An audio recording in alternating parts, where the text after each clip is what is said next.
happy to be here today. I am Healey Mendicino, and I'm the CEO of Port of Subs. We are a 54-year legacy franchise brand in the sandwich category, best sandwiches ever. And we're founder-led for over 50 years. 3 years ago, we got acquired by the partners of Area 15 Ventures, led by Remax founder Dave Liniger and partners including Adam Contos, who was the previous CEO of Remax and now the managing partner of Area 15. And they acquired Port of Subs so that we can briskly go into national expansion, which we've been doing for the last 3 years. So we've got a fantastic legacy brand, wonderful system, now into national expansion, and I'm excited to share about the brand. But first, we're going to ask Jason Ingermanson. Here's our question for you. Tell us a little bit about your brand, and then what is the perfect meal using one item from each of your brands that you operate? Okay, well, that's a great question. So Jason Ingermanson, President, CEO of JRI Hospitality. We have multiple brands. I founded the company in 2003 and started out with Mocha's Coffee and Eatery, which is a concept that we're currently franchising and growing. But along the way, became a Freddy's franchisee and a Freddy's lover. And so enjoying everything that we're doing with all the concepts. Also, let's not forget about Chompy's Deli out in Scottsdale, Arizona area. If you want a great sandwich, the Mile High sandwich is always going to be a meal. And I know, Healey, thanks for the introduction. You had talking about Port of Subs. I have been to a Port of Subs, and I do agree. Your subs are very good. I like what you guys do, and the hospitality at the location I was at was off the chart. So good job. Thank you. So perfect meal using one item off of each one of our concepts menus. Is that what you asked? Yes, it is. That's quite fun. Okay, well, we're going to go a triple California burger from Freddy's for the burger. I'm going to wash that down with a caramel royale latte from Mocha's Coffee and Eatery. And for dessert, I'm going to have angel lace cookies from Chompy's. And so now I'm a big eater. So I'll either start in the morning with that jalapeno cheddar bagel from Chompy's with the jalapeno cream cheese, or I might finish the afternoon with one of those. So I like snack time too.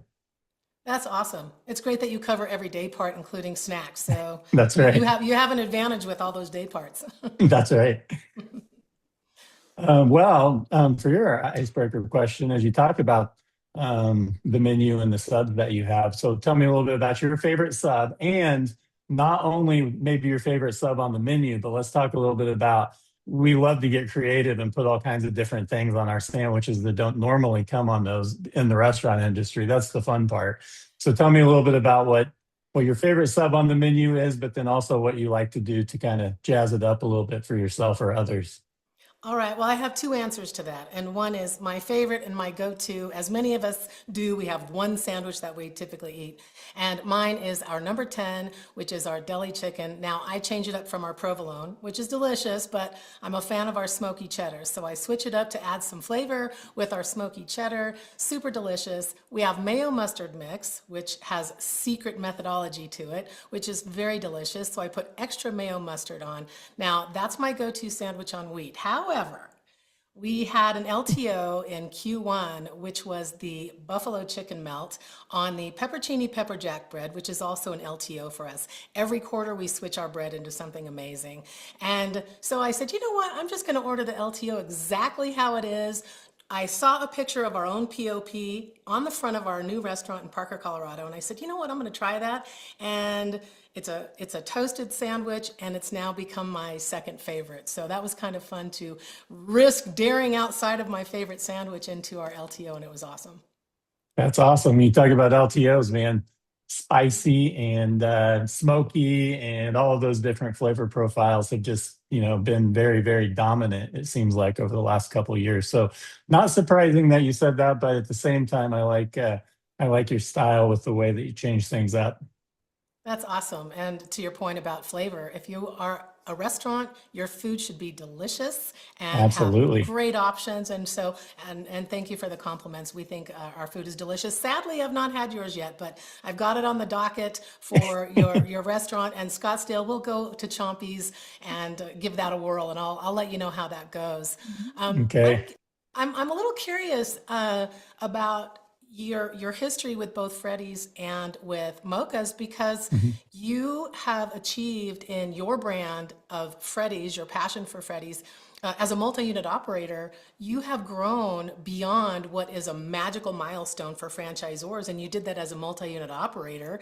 And then you had an idea about Mocha's and becoming a franchisor. So tell me a little bit about that transition and how you decided to become a franchisor of Mocha's and why you think it's the right time, this kind of Sure. this Well, in kind of time. 2003, I left the world of working for other restaurateurs.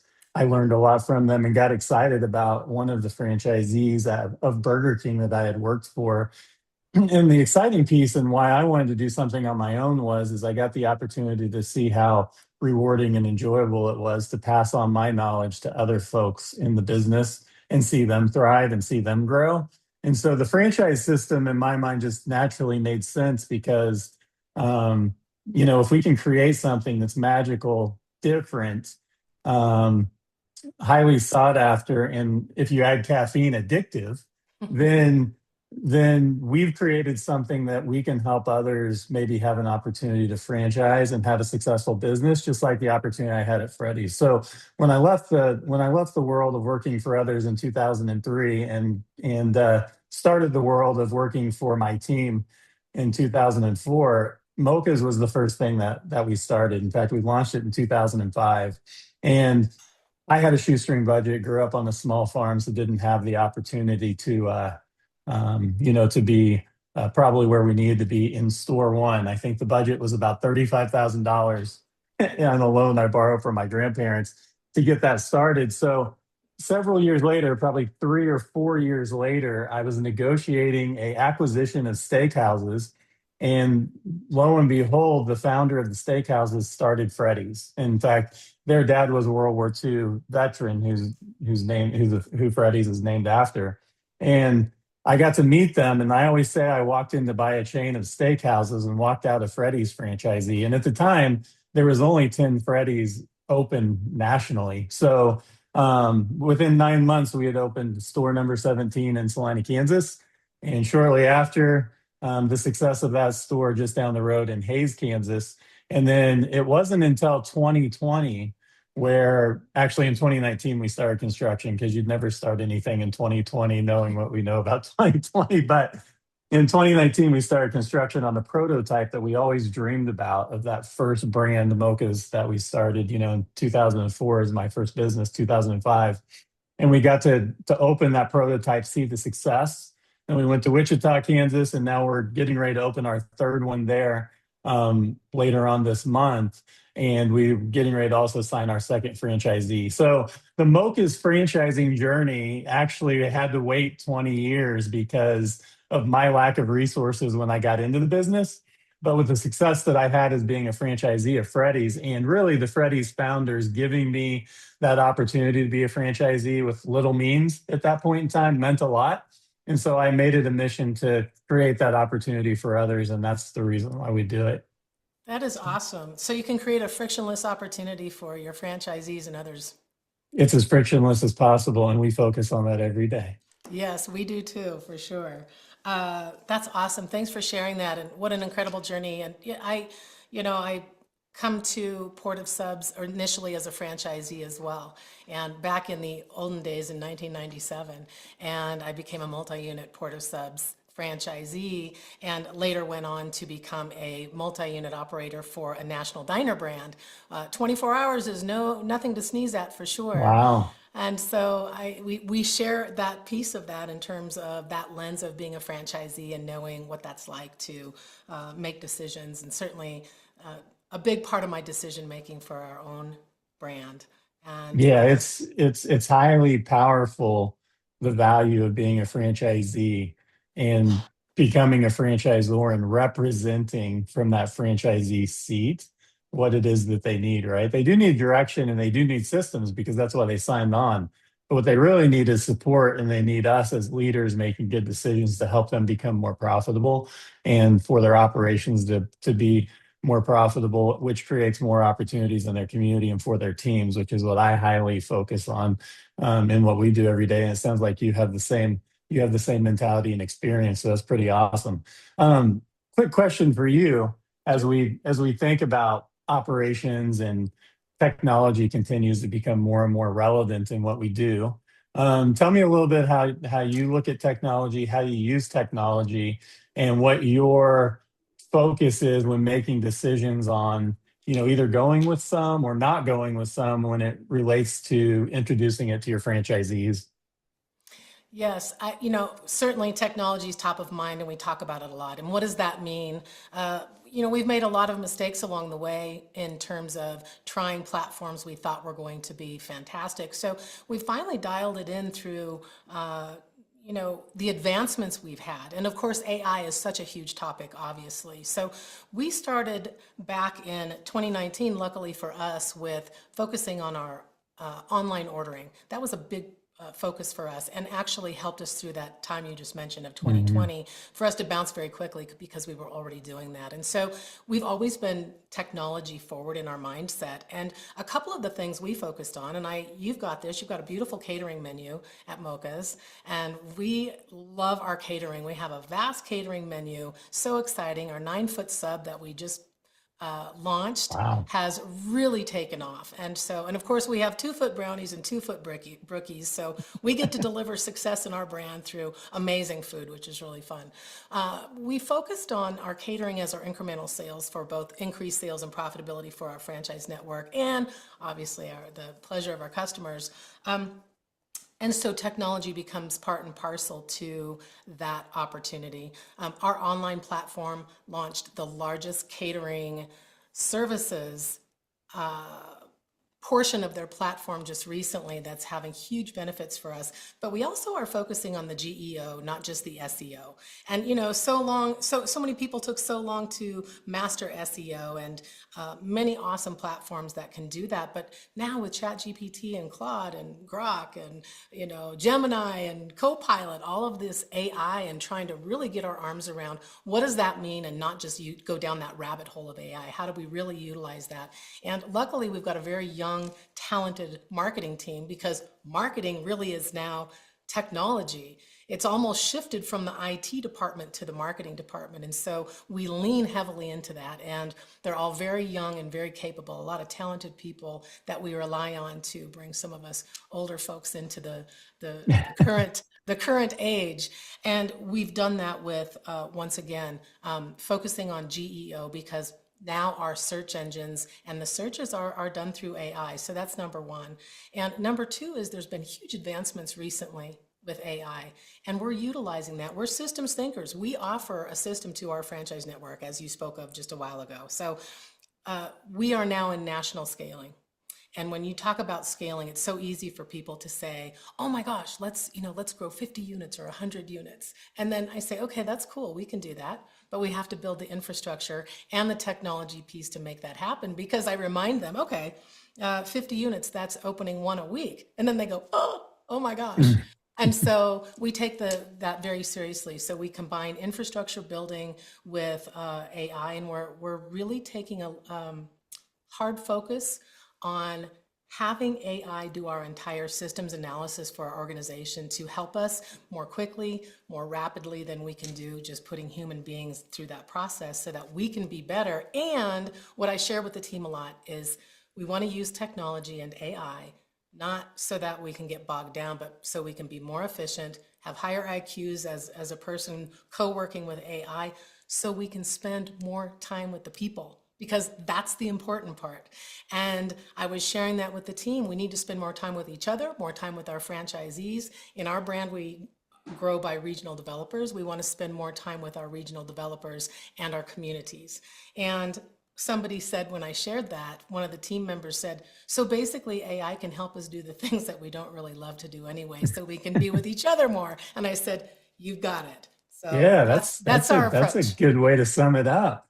Well, what I loved hearing is how that um, how much you care about the tools that are out there for your franchisees and making sure that you are accenting their day to day and not, hindering it. Like I always say, create super highways, not roadblocks and detours. And it sounds like that you're very intentional in making sure that that's the approach that you have, and that's very refreshing to hear. When you talk about connection, it spurned some conversation. So connection, which is that's what the Mocha's concept was all about 20 years ago. So if you look at I just happen to have, of course, my coffee because I literally drink about a gallon a day. It's on record. So, Okay, wait a minute. What but do you drink for your gallon a day? What's your go-to? Americanos, Okay, just Americanos, Americanos. no cream, no sugar, just go, go, go. But if you take a look at our logo, it's the image of two upside down coffee cups or two heads in conversation. And everything we do around this brand is around connection from, the connection that they have, whether they had their first date there and they got married, or they're celebrating an anniversary, or they're just getting together for a business meeting. Coffee is so cool in regards to that. And when we added the food menu to it, probably about 12 years ago, and that's become now 50% of our business. So we're so unique because we focus really well on coffee and being the best at that, and we roast our own. And then we also have done that on food. And it's just been this magical thing that's happened. So not only has the connection happened in the communities, the food and the coffee are connecting in our business to really drive it forward. So it's pretty exciting. So when you talked about connection, it immediately reminded me of when we first started Mocha's and what was so important about it. And the real connection for me to get it going was as a young kid growing up on that small farm, 5 a.m. when I'd stay at my grandpa's house, we would go out and do the chores. And then afterwards, he would sit down and have his coffee. And I was probably 3 or 4 years old remembering these things. And him and I would have coffee together even at that age. And that's probably why I drink a gallon a day. But just remembering all those things and the reason why it came about and that connection piece that you mentioned and how important that is. And I think the more we talk about technology and the path that you went down, speaking of that, the more important the connection is. And we have to use technology for a tool to allow more and more of that connection to occur, because I believe more and more people are going to be looking for that as kiosks are taking the places of cashiers and things of that nature, which sometimes that has to happen in our business, right? But we have to use it as something, as a tool to be able to make sure we're still doing the important things, that we built our business on in the early days. So pretty cool stuff. Yeah, and I appreciate you putting that on the table as well. We definitely share that, in learning about you and your brand, community for you and community for us. We talk a lot about community, and we mean our team members, our franchise network. I mean, our franchisees are our customer. We focus on Hmm. that a lot. We speak to that a lot. But our community involvement in actual communities that we serve, we talk about being your neighborhood sandwich shop, and we want to be that as we scale across the nation. We want to be the neighborhood sandwich shop, the local connection, the local fabric that also builds our teams and our franchisees. And one of the things that I love about both coffee and sandwiches, when you think about it, we are part of people's daily routines and their daily lives. And we're able to touch those communities so much through, of course, through amazing coffee, amazing food. It's very lucky, but it's really quite interesting. You speak about people who met there and got married there and all of that. Being a 54-year brand, we have generations of that where people did have Hmm. a first date and all the things that go along with it. So I love that your community piece is so forward in your brand as well. We value and honor that in our brand too. It's part of the magic. Yeah, what's cool right now is in our Chompies brand, we just launched the Love Story campaign. Lou and Lovey Borenstein moved um, from Queens in, I think, 1978. And in 1979, on Valentine's Day, they started Chompies. And it was just a small bagel shop because they couldn't find bagels in Arizona. Like they said, they'd find a bag of them stuffed in the back of the freezer in one of the supermarkets. So they, got the water filtration to try and duplicate the water quality as much as they could in Arizona from the high quality water in New York. And if you've drank water in Arizona, that's a task in itself, because where they say the water is the best in New York, it's got to be the worst in Arizona. And so We for the 45-year anniversary, we did a really kind of a launch to a love story campaign. But this year for the 47th anniversary, we're doing this love story campaign where everybody gets to talk about the first connection they had in the time since Chompy's has opened, the connection it's had to their families and the community. And we built these cool mailboxes where they can actually write this on postcards, put them in, and then we pull them out and pick a favorite one each week the team gets to, and then we post it on social media. So the history that you're talking about in Porta Subs is similar to what we have in Chompy's. Now, of course, I had acquired Chompy's. We haven't been a part of it for all, 47 years, but it's pretty special to have a concept that's got that longevity just because of all the cool things that people in that organization has been able to be a part of. But most importantly, reading those stories about, how they first came in and how they were greeted with the original owner, and, how when there was something that happened with their family tragically, they were there to support them. So it was really cool, these stories that I'm learning about concepts that I acquired and I really care dearly about, but to really find out that the things that you're attracted to tend to be the things that you care about most in your life, and they just naturally can come together if you look for those opportunities to occur. So That's awesome. I love the love story piece. How fun to read those. That's yeah, great. it's a lot of fun. So and humorous at times as well. So it I'm can really sure. brighten your day up. Oh, that's totally awesome. That's great. All right, let's get a little tactical here. Oh, good. I know I like it too. I'm a systems thinker, so it's fun for me too. Okay, we're gonna Systems first before units, right? Can't build systems a and bunch of units without systems to do it. That's oh right. man, and foundation, right? Fundamentals, for Yep. sure. All right. If you were gonna give advice to somebody, not operating just a multi-unit, but also a multi-brand system, or however you want to characterize that, what would it be? What would your advice be to somebody operating in a multi-unit, multi-brand system? So if they're an operator, an employee, or if they were an owner, do you want which way do you want me to go? I think a franchise perspective. Okay. Yeah. So from a franchise perspective and an owner, first, the most important thing is before they even start operating is make sure that they have love and passion for the brand, but also make sure that they know what they're getting into. There's so many folks that reach out that want to be franchisees that are looking for a business and a good return on investment first, without looking to understand what it even means to operate in the hospitality industry and the restaurant industry, what it means to have employees in that industry and what they need and how you can engage with them. And like I always say, I have two rules that I always have when our brains get off track. You know, number one is always ask the question, how can we, versus sitting around talking about why we can't do something, right? It's always that positive thought. So always making sure that we're asking the right questions in the right context of what we're looking for. So the most important advice is really research and understand what you're getting ready to do, whether you're being hired on as a multi-unit manager for a concept like that or getting ready to be a franchisee.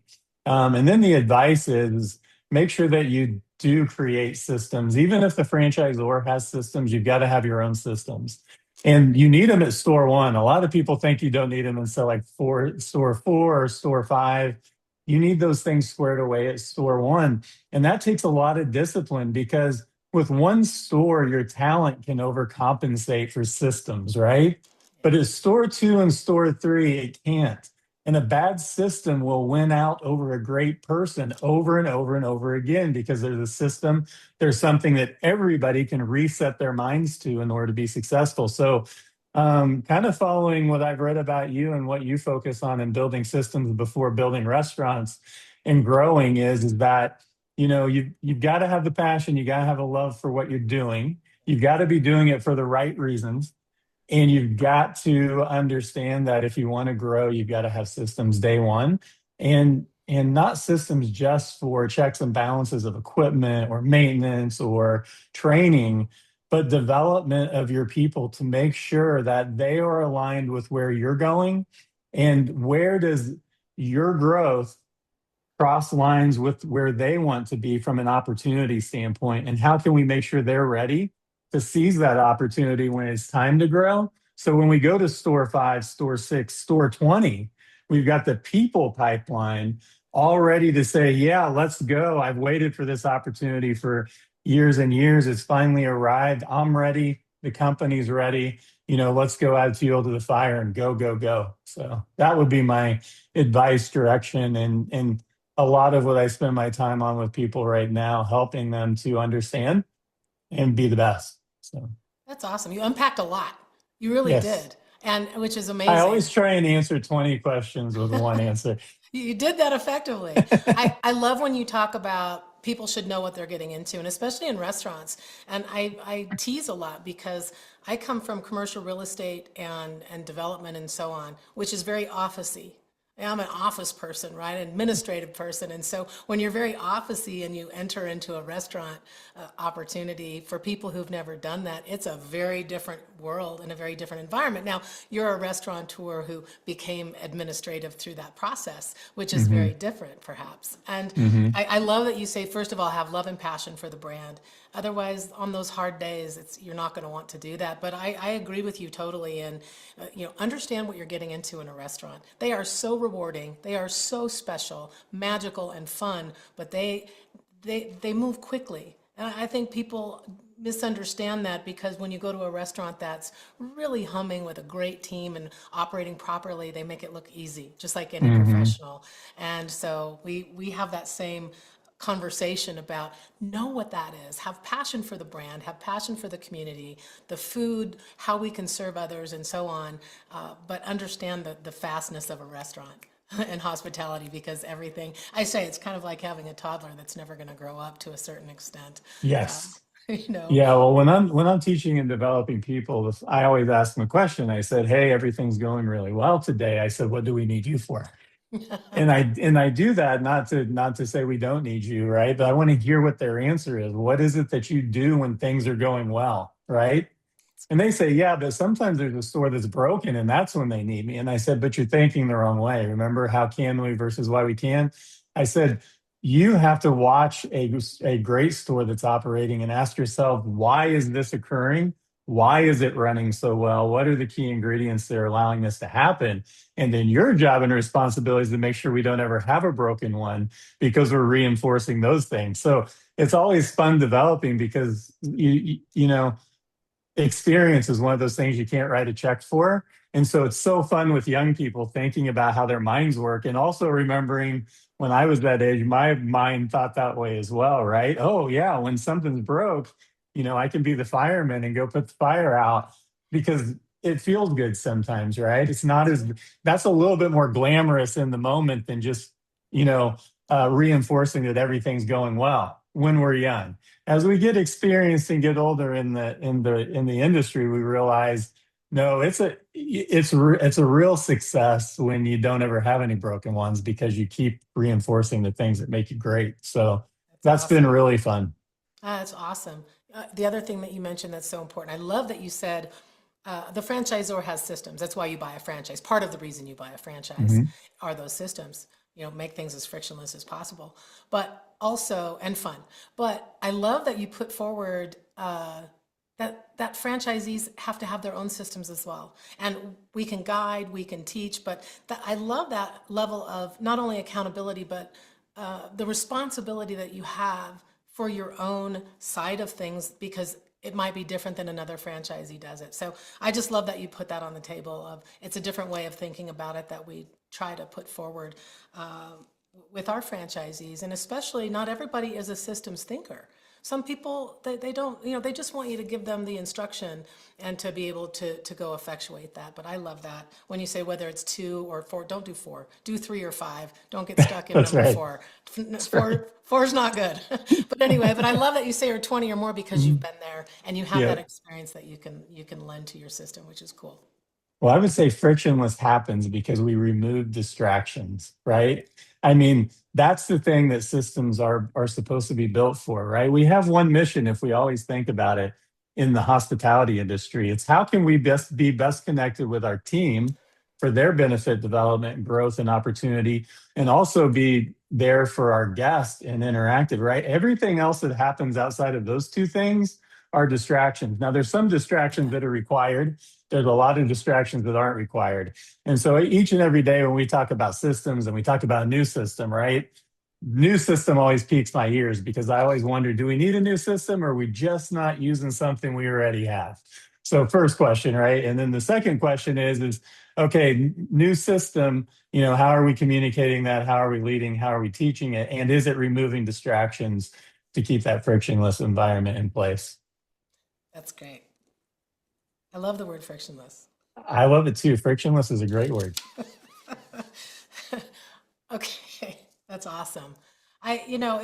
We talk a lot about, I was asked recently, some of the things that my approach to, you are also president and CEO, I am president and CEO, and they're very different roles in my view. And I've been asked recently the question of what changed, if anything, when you became CEO of the brand? And I said, well, I think one of the biggest lessons that I've learned, being a very tactical, hands-on kind of a person, and again, systems thinking, and really very lucky in having a passion for infrastructure. I like the details of infrastructure and seeing something built out of nothing, which is part of restaurants as well, right? You have nothing there and then you build it and you create an environment where people can be successful. And we talk a lot about that for the franchise network as well as for our teams, that is our job in creating that environment where people can be as successful as they choose to be.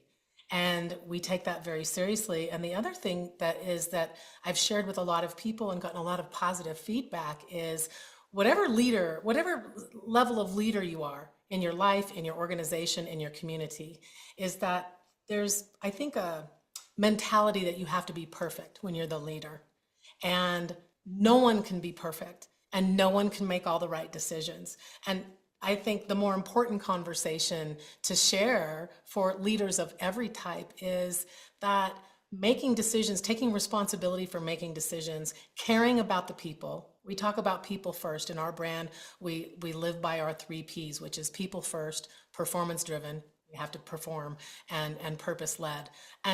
But talking about you're going to make mistakes and you don't have to know everything as the leader. You need to glean that professional advice and other things from the team members around you. It truly does take all of us, which is what makes it very special. And I think that resonates with a lot of people that, when you make a mistake, you just correct it and move on. And hopefully you don't make too many of those. But I think that leadership conversation has really resonated with a lot of people I shared that with. So I wanted to put that on the table.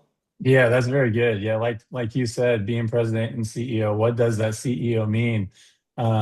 And so there's some executing, working in the business when you're the president, right? And the CEO, of course, you're the leader, and people are watching everything that you do, every move that you make. But also, you're the vision person, right? You're the one that's painting the picture. You're the Picasso for your whole entire team. And where are we going? And what are we going to do? And how are we going to do it? But not only that, that also using that same leadership style to get other people to think, right? We're always trying to get other people to think and bring ideas, right? I always say, bring me all the ideas that you want. Push. Be a shark, don't be a sheep. I may not use your idea, but I bet I make a better decision because I heard it, regardless of whether I did or not. And so it's just always trying to encourage. And sometimes that takes a lot of patience because sometimes people want to be specifically asked. They're great at doing, right? And they specifically want to be asked, just tell me what you need me to do and I'll do it. And they'll knock it out of the park. But they get frustrated with me and I have to try my patience because no, I need you have great ideas. I've seen what you can do. Put them forward and take the lead on these things. So it's been so fun to watch that as part of that as well.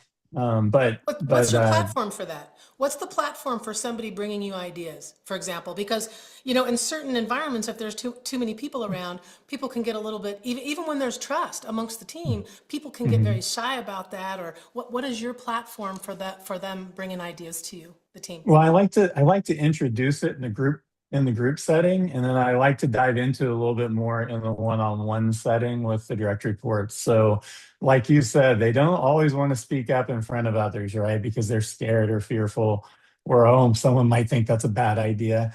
I always say there isn't any bad ideas except for the ones that you don't share when you have one.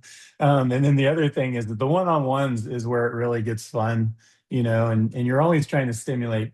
You never stop interviewing someone, in my opinion. The approach to a good interview is open-ended questions and let them speak. They're either going to thrive by speaking a lot or they're not going to thrive by speaking a lot. But just getting them to speak, not only do you get to hear their ideas and they get comfortable and they build trust around you, but you also get to learn about the person and what drives them and what they love and what their passion is. So I'm just always trying to keep people talking. I love that. That was a shift for me. And not necessarily related to titles or anything, just a shift of growing from a regional brand to a national brand. It's a very different look. And it took me a minute to understand it. And having been a franchisee and gone through, and my background, that all contributes to the pieces that lead up to a brick and mortar franchise, including training teams and opening and all of the things. I really had to take a step back to ask them for their ideas because I'm very driven in terms of, let's go. We got to do this. Here's our vision. We're going to have 500 units by 2030. Here's how we're going to do it. We have a regional developer model, blah, blah. And so very easy for me to dictate. And then that stunts growth. And so it's been a real adjustment for me to create a new habit of just exactly what you do with your team and put on the table of asking them their ideas and their questions, because the best ideas really do come from the team and the field, the franchisees as well. Even our National Advisory Council that we have in our brand and some of the other forums that we have for franchisee feedback, which is easier because they've always been a layer away, so to speak, even though they are our customer. But yeah, that's been a fun process for me too, is seeing the team grow when they're allowed to spread their wings in the way that they see fit and know they're going to be supported if it doesn't work out quite the way that we planned and we need to adjust those levers along the way. So Yeah, I and I think that's think a our really first important conversation. Yeah. Oh yeah, and I think our personalities may be more similar than anything. I'm more like high energy and what you said, let's go, let's go, let's go. So when I talked about the patience and discipline, that's the challenge is you don't always get somebody to be nudging you in the side saying, "Hey, you need to be more disciplined at asking people what they want." And so, because no one likes to poke, well, I'm 6'4" and pretty good size, so that, the bear in this case, then, right? No one wants to poke the bear. And no, I don't think I should tell Jason he needs to be more disciplined when asking for ideas. But so every day I kind of have to wake up with certain things I've got written down that I have to remember. Okay, this is where my mindset needs to be. I have to remember to do this. So it is hard because yeah, I'm a let's go, right? And I'll talk patience, and then next thing you know, I'm going, what are we waiting for, right? So it's a lot of fun in this industry, and it's really fun when you're surrounded by really good people that make it all work. And that's the one thing that I have to say is that there's a great team around me in our organization. We do a whole bunch of different concepts. And there's the founder of Freddie's, one of my really good friends, Scott Redler, said you got to keep the main thing the main thing. And so I struggle with that a little bit if I look at it as just a concept thing, right? But if I look at all of our concepts as your kids in a way, right? And you say, yeah, but I want to be a good leader and we can have similar things that we do in all the concepts, and the main thing can still be the main thing, right? But it's just a mindset and a focus and also a development of your team. But having a great team to execute each and every day is really good. So I have What's your one last secret? question. Okay, My secret? what's your secret to building that great team? I have something. So about 8 years ago, we were growing really fast, and we were spreading ourselves out across the United States, and we were opening up some of this. So I think there's 9 states that we were the very first Freddy's in, that no one had even really heard of Freddy's. On the East Coast, I remember going into Northern Virginia. I think it was store 30, and it started in Wichita, Kansas, and a guest was at the window, and I was talking to him. They said, "Yeah, we love your other location in town too." And I was like, "This is our very first Freddy's on the East Coast." No, you've got them all over the East Coast. Friendlies is what they were talking about, not Freddy's. So, Oh, so it was very interesting. The even better part is after they took a bite of the burger, they said, "You're right. This isn't the same. This is awesome." And then that guest, even to this day, when I've been out visiting that store, I still see them occasionally coming through. So it's a lot of fun. But But what I learned is that I had to reflect a little bit and said, hey, when I first started in my own business, what was it that helped me be successful? What is it that I can think of that I can write down for my team so when they don't know what to do or they're having a rough day, they can close their eyes, decompress, and go back to something, right? You always want some sort of foundation to go back to on a way of thinking. Where does the brain go? And you want everybody to be aligned on where does our brain go, right? So that we can at least have something that we can stand on and trust. And so JRI High Five is what I came up with. And number one is, how do we hire people? How do we engage in people when we're hiring? Do we have the right person, or are they in the right place, right? And if Aces we in their don't places. answer yes on JRI High Five number one, we can't even go to number two, which is training, technical, right? How do you train the technical pieces of the job or business? And then development. What does it mean? How are you impacting the business, the community, other people when you train people properly? How is your mind developed to understand how does that equal a great experience when you hand that product of the burgers, fries, coffee, whatever it might be to the guest at the window? And so um, they have to understand that piece, and it always takes the right person first. So then you say, well, is number two right? And if the answer is yes, then you go to number three, number four, number five. I can't share all of the secrets of the five. So, but I think number one, you'll agree with me, is the most important part, right? Do we have the right person? Are they in the right place? So the first time when something's not going well, we always check back to that. Wait a second, let's start at the beginning. Right person, right place? If it's yes, did we train them properly? Do they, through development, do they understand what that means? So that's kind of the secret of having a really good team and being able to grow and grow effectively with systems and like mind alignment, speaking the same language. If you say this person's great, I need to know what that means, and it needs to mean similar to me. Otherwise, we have a huge disconnect on the language we're speaking.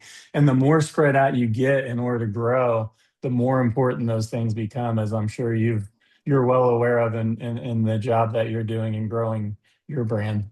Yes, and I know you have a question for me, but while we're still on this track, I know it's going to jump back one little piece, but I love the alignment. That's so important. I spent a lot of time on that for sure. You talked about as you grew in Freddy's over what ended up being what, 15 or 16 or 17 states or something along those lines. And in the early times, those first nine came very rapidly.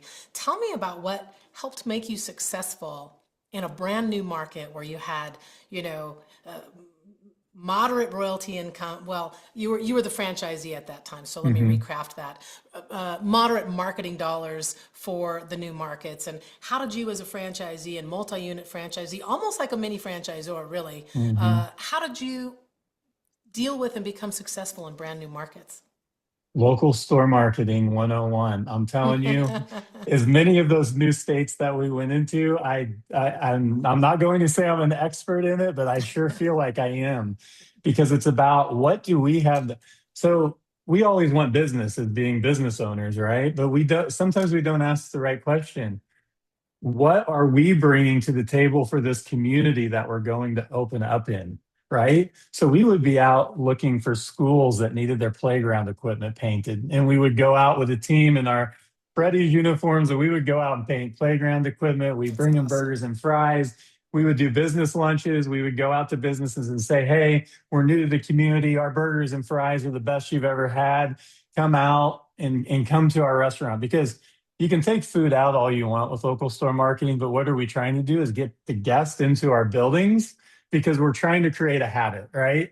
And we're trying to create expectation. What would a guest expect when they come to our restaurant? And you always have to deliver on what they think they're wanting to get before they walk in the door, and you've got to execute that. So local store marketing was a huge thing, and there's about 80 other local store marketing little tidbits of things that we did, but it was always making sure that, and at first it wasn't easy, but eventually understanding, wait a second, instead of asking the question, how can we build sales here? How can we have great sales in this new market? I started asking, what is it that not only Freddie's representation of what their core values are, but what about our core values? What are we bringing to be a part of this community, and what are we doing to make it better? And those things in that mindset just naturally exploded for us. And it was a system, again, that was designed. Every time we go and do this, these are the things that we do. Here's some options of what you can do. And it worked out really well. And that was a big part of our success. That's awesome. That's great. We have community focus as well. It's so important. Yeah, What are you it's doing what important. are you It's doing out fun there? and rewarding. Yes. Yes. Absolutely. Okay, well, here's my question. Okay. So being in real estate early in your career, Yes. becoming a franchisee, and then working your way to president and then president and CEO, what is one special moment that stands out that you think about often that drives you?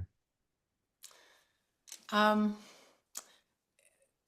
it's a little tough to have one single moment because there are so many, and I like the Hmm. way you led up to that.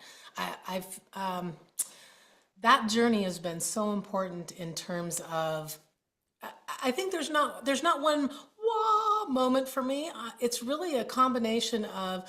I do remember a moment as I headed into strategic leadership and becoming the president of the brand, and especially under the current leaders that we have that are literally global business icons and masters of franchising. They have 9,000 franchisees in 120 countries, so there's so much to glean. I think that was a huge moment for me. But what was in my mind at that moment was all of the pieces, so unusual. What an unusual path that I had to be able to touch those pieces of site selection and going through the process of construction and training and opening and hiring people too soon and having people standing out there waiting for the health department guy to approve it so that we can open the restaurant and all of those things that you learn along the way, and stubbing your toe a lot. And I made a lot of mistakes, and so I joke around about that too. I say you can have my list of huge mistakes I made so you can have wisdom, or you can experience it for yourself. But I feel really grateful that that lens, and again, we talk about payroll and not making payroll. Every entrepreneur talks about that. And people say, why? Well, because that's what happens to you. And you have to figure it out. And you have to you sit there on those days going, I'm going to make this work. This is going to work. And I didn't come from a big trust fund or anything like that. It started when I bought my first Port of Subs franchise. I wrote a check for every dollar. I had $800 left in my savings account when I wrote that first check. And so to the point, you're going to make it work. And I think franchising and a lot of franchisees are in that same position. They're investing in the brand, but they're investing in the people. And they are investing in the trust they have that they're going to take these risks as an entrepreneur and that you're going to be there to support them. So I think it's kind of multi-pronged for me. Receiving support as a franchisee. I love being a franchisee. Loved it. It was awesome. And I loved the support. And I love that you didn't have to have every answer. I didn't know anything about restaurants when I first got into restaurants. And I fell in love with franchising because it's so powerful. And so I feel like the lens that I have as a franchisee going through all of those things, the ups and downs, the rewards, the teams, the thing that you build in a community that's so meaningful and has purpose to it, not only for yourself, but particularly for the people around you. That lens helps me make decisions for the franchise network that I would not otherwise be able to make coming in if I had only had an administrative position. Not that people can't manage in that way, that's okay, but it gives me a very, very unique platform by which to make decisions because I know what it's like to be the person signing on the loan and signing on the lease and doing those things and building a team and having great success and having challenges and some failures along the way that are our biggest teachers. So it's kind of a building up moment, and I feel No, very honored and that's grateful. awesome. There's a lot of special moments that has to take place to get to this point. But what I really like about you is you're sharing that back with everyone else. So that's the most special part, right? So that's so awesome. It's funny. I'm going to say a little something that stuck out when you said making payroll, right? It was so funny because I had my daughter was working in one of our restaurants while she was going to high school, and she said, "Yes, today's payday." And I said, "Yeah, today's payday," because the employees are thinking it's the exciting day, right? But when you're first starting out in business, it's not the exciting day for the employer, right? Because you might be writing almost all the money you have to your name into checks for everyone else. Especially It's three so payroll months, right? right. Yeah. And so that's what we sign up for. So I'm not saying that in any kind of negative way, other than it's just humorous because I would always think in my mind, I'd never say it out loud. I would not let anyone hear that. But in my mind, I was like, yeah, it's payday. Thanks a lot for reminding me. Remember in the olden days, we had float, okay? That doesn't exist anymore. Yeah, We had the no, weekend to no, figure it out. Now you don't have a nope, weekend to figure out. not You have to make anymore. it Now work. they take it before you even sign. It's fun. It's a great journey. I love franchising so much. I'm so passionate about it, and to be able to your point, share with others along their journey and provide a vehicle that is again purpose filled and meaningful. And I love talking about the American dream and that type of a thing, but it's really for me about creating that opportunity and that platform for people to as human beings, we want more for our lives. We want more for our families, for our children. We want more opportunities. My advice to people is take more vacations. Truly, we work so hard and we get stuck in that trap of just working. I'm guilty of that as well. But what an incredible I value and treasure that we can offer that type of an opportunity for other people so that they can be as successful as they want. Look for yourself, you had 100 units and then I think just recently you bounded up by a margin of 30% or something. So Yeah, we are at 145 restaurants across 18 states right now, and 130 of those are Freddy's. So wow. the other brands are growing, but Freddy's has been one that it's so special to me because I started early in it as a franchisee. They gave me an opportunity, and without that opportunity, I wouldn't be able to provide that opportunity to others now through franchising Mocha's. So it's things do go full circle, and when you talk about taking vacations and stuff like that, I think number one, if you don't want to take time for a vacation, at least take some time for yourself to reflect and appreciate, the opportunities that we do have and celebrate the successes that our teams have around us. So if you're not willing to take a vacation, at least making sure that we're doing that, and then of course get on a vacation if you can, because we are all better for everyone else when our minds are refreshed and we're recharged. And True. it's required to make sure that we do that occasionally, not only for us, but for our families and for all of our teams. They will appreciate it. That's great advice. That really is great advice. I probably should be taking more of that advice, but I love what I'm doing. So it's tough to separate that sometimes when you're so passionate about what's happening in your brand. And for us, our growth model for national scale is regional developer model. And that is where a regional developer can acquire a territory. And the criteria is they have to build a flagship in their community to be part of that community and that fabric and not just be landing locations. It's not about just numbers. It's not just about growing a restaurant for us. It's about really caring about what happens in new markets and being part of those communities.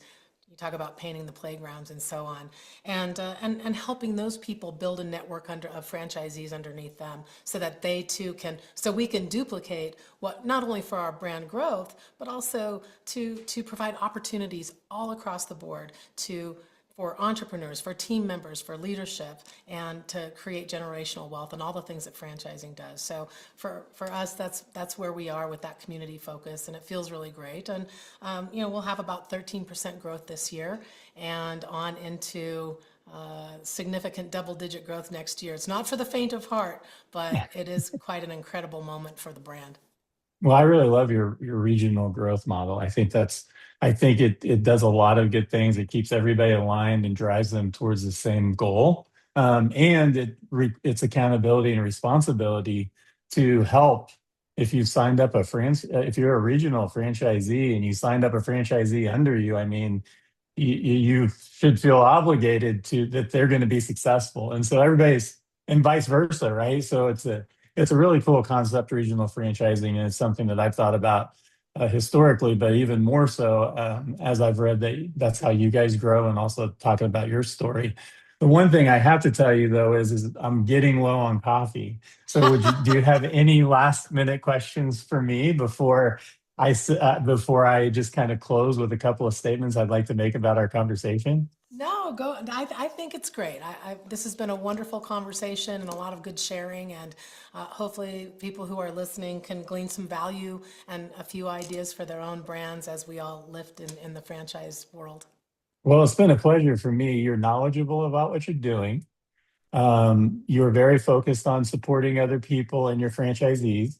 You're very focused on helping to make sure that you're making the right decision for not only your team and your franchisees, and your passion and energy is like off the chart, which there's just something inside of me that I just really connect to people that have that high energy drive, passionate about what they do.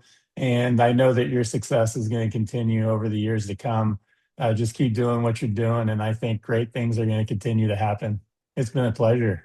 Thank you. And when you were speaking, I thought, man, is he talking about himself or is he talking about me? But thank you for the nice compliments. It's been a pleasure today. Thank you so much. And I'm sure our paths will cross again in the future. We're looking forward to it. Thank you. Me too. All Take right. care. Have a great one. You Bye. as well.